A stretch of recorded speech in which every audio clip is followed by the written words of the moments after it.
বন্ধুরা, ধাঁধাটিতে আপনারা দুটি ছেলেকে ঘরের মধ্যে বিছানার উপর ঘুমিয়ে থাকতে দেখতে পাচ্ছেন। ছেলে দুটির মধ্যে একটি ছেলে ঘুমানোর ভান করছে। এখন এখানে আপনাকে আপনার ডিজিটাল বুদ্ধি খাটিয়ে বলতে হবে 1 ও 2 নম্বরের মধ্যে কোন ছেলেটি ঘুমানোর ভান করছে। আর তার জন্য আপনারা সময় পাবেন 5 সেকেন্ড। আপনার সময় শুরু হচ্ছে এখন।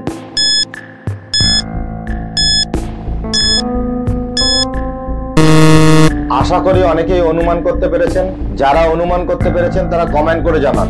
বাকিরা ধাঁধাটিকে শেষ পর্যন্ত দেখুন। আমাদের চ্যানেলটি সাবস্ক্রাইব করে আমাদের সঙ্গে থাকুন। ভালো করে লক্ষ্য করে দেখুন 2 নম্বর ছেলেটি ঘুমানোর ভান করছে, কারণ তার কানে হেডফোন লাগানো রয়েছে।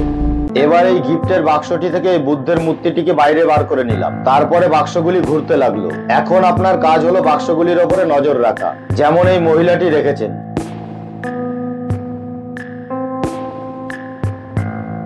এবার আপনি ভেবে বলুন তো কোন বাক্সটি থেকে মূর্তিটি বার করলাম। আপনার সময় শুরু হচ্ছে এখন।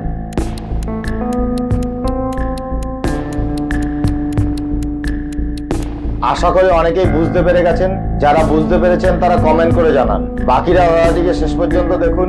আমাদের চ্যানেলটি সাবস্ক্রাইব করে আমাদের সঙ্গে থাকুন। ধাঁধাটিকে শুরু থেকে চালিয়ে ভালো করে লক্ষ্য করে দেখুন কোন বাক্সটি থেকে মূর্তিটি বার করলাম। বুঝতে পারলে কমেন্ট করে জানান। ধাঁধাটিতে আপনারা দেখতে পাচ্ছেন একটি ছেলেকে 3 জন গুন্ডা তাড়া করেছে। হঠাৎ একজন গুন্ডা ছেলেটিকে গুলি করে দিল। ছেলেটির তৎক্ষণাৎ মৃত্যু হয়ে গেল। এবার এই গুন্ডা 3 জনকে দেখে আপনাকে আপনার ডিজিটাল বুদ্ধি খাটিয়ে বলতে হবে 1, 2 ও 3 নম্বরের মধ্যে কোন গুন্ডাটি ছেলেটিকে গুলি করেছে। আর তার জন্য আপনারা সময় পাবেন 5 সেকেন্ড। আপনার সময় শুরু হচ্ছে এখন।